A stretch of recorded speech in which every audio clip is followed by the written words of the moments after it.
Coética. Sé parte del cambio.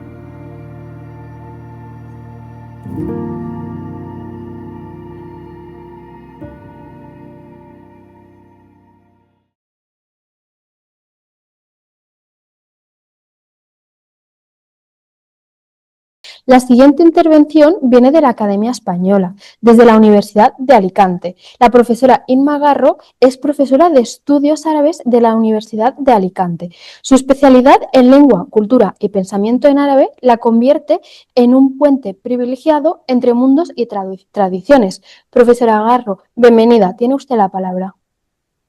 Buenas tardes a todos y a todas. Masá al-Khair, Jamia. Gracias en principio a Coética por esta invitación, en especial a Laghdar y a Marwa. Es un placer estar hoy aquí escuchando tantas voces. Me ha gustado especialmente varias cosas de los compañeros. En Laghdar ese significado tan profundo de Coética, en Martí Olivella, que esa reflexión sobre no deberíamos haber logrado ya la paz. Y en el profesor Kemal Aslan, la importancia de los valores. Me ha parecido muy curioso que Qatar podría ser un modelo, ¿no?, de convivencia e integración. Bueno, pues hoy yo voy a hablaros de una realidad que forma parte del presente de las aulas españolas.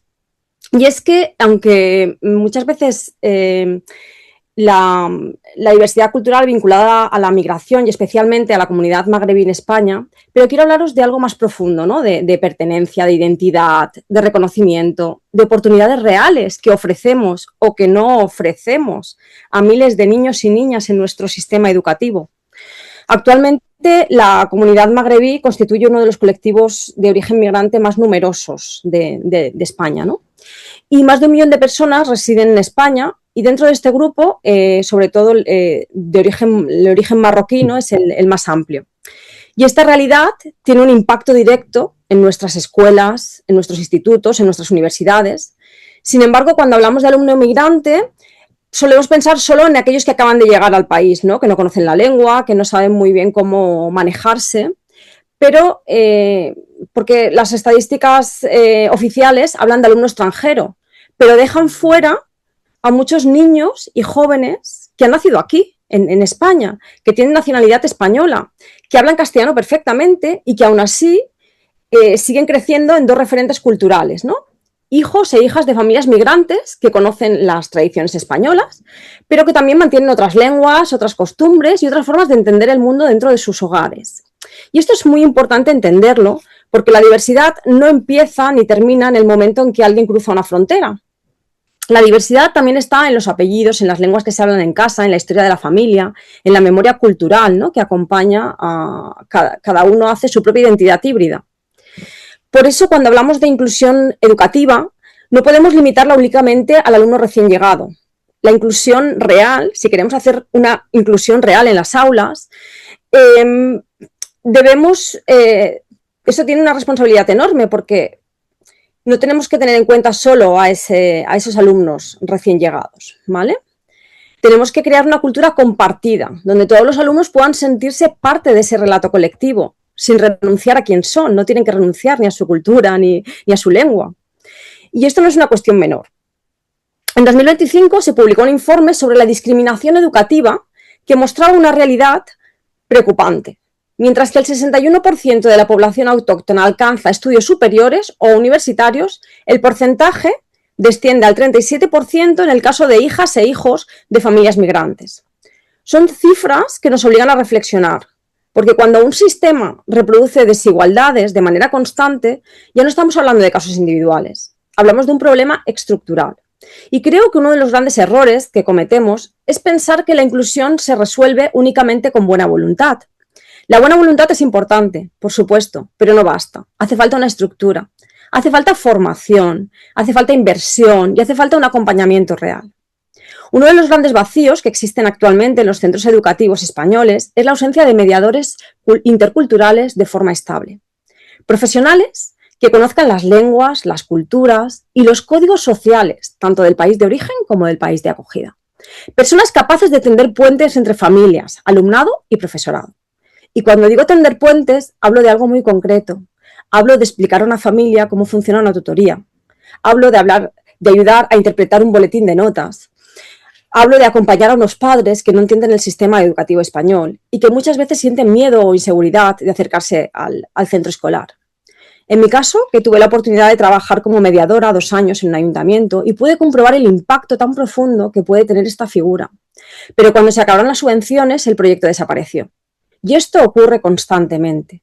La mediación intercultural depende muchas veces de ayudas temporales, de proyectos piloto o de iniciativas concretas, cuando en realidad debería formar parte del sistema educativo, porque la mediación no es un lujo, es una necesidad educativa y social. Y mientras esa figura no exista de manera estable, muchas veces ocurre algo muy habitual, que quienes conocemos las lenguas y las culturas terminamos ejerciendo de forma informal de mediadores, además de nuestro trabajo docente. Lo hacemos porque sabemos que hace falta, porque vemos las dificultades, porque entendemos el silencio de muchas familias y la frustración de muchos alumnos, pero eso no debería depender de la vocación individual. Otro de los aspectos que también requiere atención urgente es la situación del alumnado recién llegado. A veces hablamos únicamente de ellos desde la estadística, pero detrás de cada número hay una experiencia humana muy intensa. Son niños y niñas que llegan a un aula donde no entienden la lengua, donde no comprenden las dinámicas sociales y donde de repente todo aquello que antes les daba seguridad desaparece. Y muchas veces eran excelentes estudiantes en sus países de origen, traían buenas notas, tenían capacidad, tenían interés, pero llegan aquí y de pronto no entienden el libro, no entienden las instrucciones, no entienden lo que ocurre a su alrededor y eso genera una sensación muy dura de sentirse incapaz. He visto niños llorar en silencio delante de un cuaderno. He visto la frustración de intentar comprender en una clase entera sin tener todavía herramientas lingüísticas necesarias. Y creo que es importante decirlo claramente. No fracasan por falta de inteligencia. Fracasan porque el sistema no les proporciona suficiente apoyo. No podemos esperar que un menor sea autodidacta 8 horas al día en un aula a la que acaba de entrar. Aprender una lengua necesita tiempo, necesita interacción, necesita acompañamiento emocional, necesita refuerzo constante y sobre todo necesita a alguien que le diga a ese niño o a esa niña algo fundamental. Lo que estás viviendo es normal y no significa que seas menos capaz. Significa simplemente que estás atravesando un proceso difícil pero temporal. Porque cuando un alumno deja de creer en sí mismo, el problema ya no es únicamente académico, llega a ser identitario, ¿no? Y hay una situación especialmente delicada que casi nunca aparece en los debates públicos y es la de los jóvenes que llegan con 16 años. A esa edad termina la escolarización obligatoria y el sistema muchas veces no sabe muy bien qué hacer con ellos, ¿no? Son adolescentes que pueden tener expedientes brillantes en sus países de origen, pero no dominan aún la lengua vehicular suficientemente como para incorporarse con garantías a un curso como cuarto de la ESO. Entonces ocurre algo muy injusto. Y es que académicamente tienen capacidad, pero lingüísticamente no pueden demostrarlo. Y el sistema, en lugar de ofrecer una transición realista, muchas veces termina empujándolos hacia el abandono. No de manera explícita, pero sí implícitamente. Porque incorporarlos directamente a clases ordinarias con apenas unas horas semanales de apoyo lingüístico no suele funcionar. El alumno vive permanentemente agotado, intentando traducir mentalmente cada explicación, cada examen, cada ejercicio, y el resultado suele ser una repetición de curso, una frustración, la pérdida de motivación. Por eso necesitamos pensar en itinerarios de transición reales, aulas de acogida intensiva, programas específicos de inmersión lingüística y cultural, espacios donde esos jóvenes puedan adquirir primero las herramientas necesarias para incorporarse con garantías al sistema. No estamos hablando de bajar el nivel, estamos hablando de dar tiempo. Y el tiempo en educación también es una forma de justicia. Pero la inclusión no termina con el alumnado recién llegado. También debemos mirar a aquellos niños y niñas que han nacido en España y que aún así muchas veces sienten que no forman parte del relato escolar. Porque cuando un alumno abre un libro y nunca encuentra referencias culturales cercanas a su realidad, el mensaje implícito es poderoso. Cuando ningún personaje se llama Ibtisam, Yusef o Hadija, cuando la historia de sus familias nunca aparece, cuando las referencias culturales son siempre homogéneas, entonces el mensaje silencioso es: tu historia no forma parte de la historia común. Y la representación importa muchísimo. La inclusión no es solamente permitir que alguien entre en el aula. La inclusión también consiste en que se sienta reconocido dentro de ella. Por eso es tan importante trabajar el conocimiento mutuo de todo el alumnado. No únicamente enseñar al alumnado migrante la cultura española, sino también enseñar al resto del alumnado las culturas, las lenguas y las historias de los compañeros, porque el desconocimiento alimenta prejuicios, mientras que el conocimiento los desmonta. Y aquí hay otro aspecto fundamental, que son los referentes. Muchos estudiantes siguen asociando automáticamente el mundo árabe con pobreza, conflicto, atraso, y eso ocurre porque apenas conocen otras narrativas. Sin embargo, existen científicas, ingenieras, escritoras, astronautas y líderes internacionales árabes y amazigh que podrían convertirse en referentes inspiradores dentro del aula. Mostrar referentes diversos no es una cuestión simbólica, amplía horizontes, rompe estereotipos, permite que muchos alumnos puedan imaginar futuros que antes no contemplaban. Y junto a todo esto aparece otro pilar imprescindible, que es la formación del profesorado. Porque no basta con aprobar leyes inclusivas si luego no proporcionamos herramientas concretas a quienes están cada día en las aulas. Muchos docentes hacen esfuerzos enormes con recursos muy limitados, pero también es cierto que existe una falta de formación intercultural específica. A veces esto genera situaciones que aparecen pequeñas, pero que tienen un gran impacto. Por ejemplo, asumir automáticamente que todo el alumnado procede del Magreb es árabe, y no es así.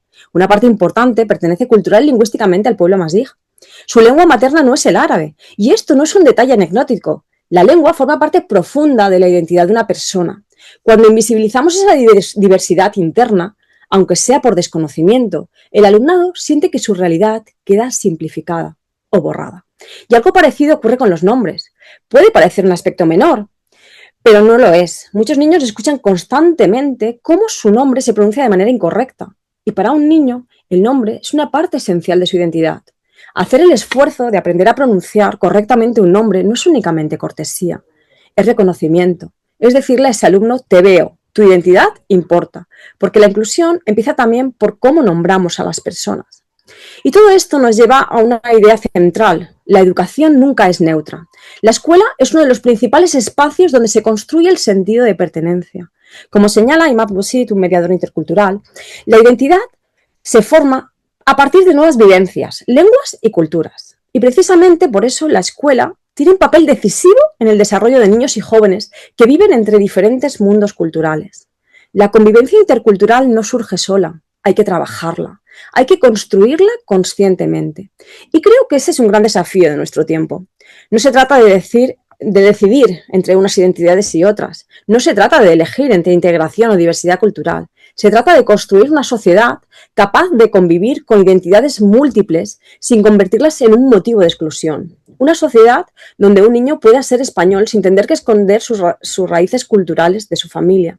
Donde hablar varias lenguas sea una riqueza y no un problema.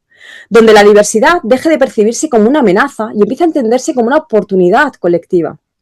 Porque al final, la pregunta importante no es únicamente qué aprenden los alumnos en el aula. La pregunta es, ¿qué tipo de sociedad estamos construyendo a través de ella? Si queremos una sociedad cohesionada, inclusiva y libre de prejuicios, debemos empezar por invertir en una escuela que refleje la diversidad real del país y que convierta esa diversidad en una fortaleza compartida. Y esa responsabilidad nos pertenece a todos. Muchas gracias. Shukran jazilan. Muchas gracias, profesora Garro. Una perspectiva verdaderamente enriquecedora.